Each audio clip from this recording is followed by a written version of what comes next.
యదా యదా హి ధర్మస్య గ్లానిర్భవతి భారత అభ్యుత్థానమధర్మస్య తదాత్మానం సృజామ్యహం.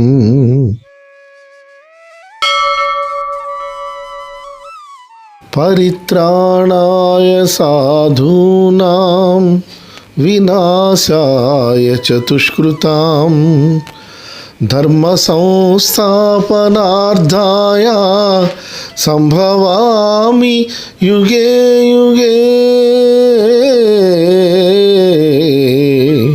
సంభవామి యుగే యుగే. అర్జున, ఏ కాలమునందు ధర్మమునకు హాని కలుగునో అధర్మము పెరిగిపోవునో ఆయా కాలములందు దుష్ట శిక్షణ, శిష్టరక్షణ, ధర్మ సంరక్షణముల కొరకు ప్రతి యుగమున అవతారము దాల్చుచునే ఉన్నాను.